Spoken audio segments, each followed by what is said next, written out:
أشرقت نفسي بنور من فؤادي. السلام علیکم ورحمۃ اللہ وبرکاتہ. ریڈیو HRDF میں آپ کا استقبال ہے. عن ابن مسعود رضی اللہ عنہ ان رسول اللہ صلی اللہ علیہ وسلم قال ما من نبی بعثه اللہ فی امت قبلی الا كان له من امته حواریون واصحاب یأخذون بسنته ويقتدون بأمری ثم انها تختلف من بعدهم خلوف يقولون ما لا يفعلون ويفعلون ما لا يؤمرون فمن جاهدهم بيده فهو مؤمن ومن جاهدهم بقلبه فهو مؤمن ومن جاهدهم بلسانه فهو مؤمن وليس وراء ذلك الإيمان حبة خردل. رواہ مسلم.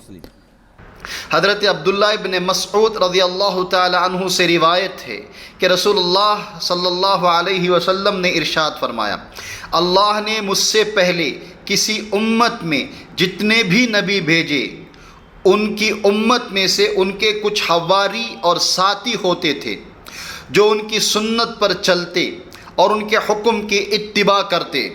پھر ایسا ہوتا تھا کہ ان کے بعد نالائق لوگ ان کے جانشین بن جاتے تھے اور زبان سے ایسی باتیں کہتے جن پر خود عمل نہیں کرتے اور ایسا کام کرتے جن کا ان کو حکم نہ دیا گیا تھا. چنانچہ جس نے ان جیسے لوگوں کے خلاف اپنے دست و بازو سے جہاد کیا وہ مومن ہے، اور جس نے ان کے خلاف اپنی زبان سے جہاد کیا وہ مومن ہے، اور جس نے اپنے دل سے ان کے خلاف جہاد کیا وہ بھی مومن ہے.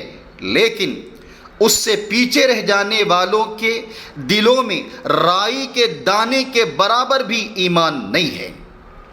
جب حکمران غلط راستے پر چلے تو ان کی اصلاح اور رہنمائی کرنا مومن کا فرض ہے.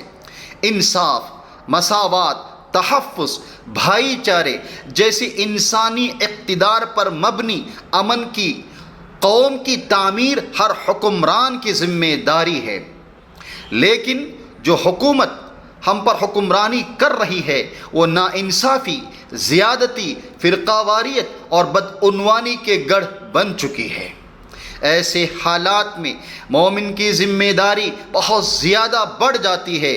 جو احکام نبی کریم صلی اللہ علیہ وسلم نے ہمیں ایسے حالات میں کرنے کو بتائے ہیں وہ ایمان کی پیمائش کے طور پر طے کیے ہیں.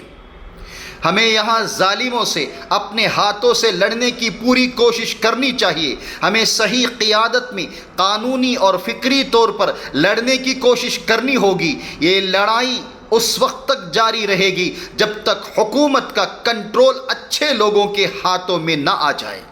اگر یہ کرنا ممکن نہیں ہے تو اسے اپنی تحریروں کے ذریعے ملک میں جاری برائیوں پر تنقید کرنی چاہیے اور ایک اصلاحی قوت بن کر رہنا چاہیے. نبی کریم صلی اللہ علیہ وسلم نے وضاحت فرمائی کہ جو لوگ شریر اور بے دین حکمرانوں کے خلاف نفرت یا ناراضگی محسوس نہیں کرتے وہ ایمان کے کمزور اور آخری حالت میں ہوتے ہیں. اس کا بنیادی جز اچھے اداروں، اچھے ارادوں اور اصلاحی مفاد کے ساتھ برائی کی نشاندہی کرنا اور مناسب مشورے دینا ہے. اس کے لیے ہمیں قرآن اور حدیث پر انحصار کرنا چاہیے.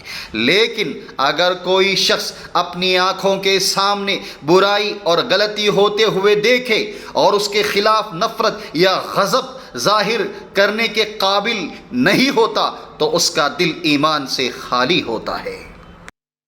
أشرقت نفسي بنور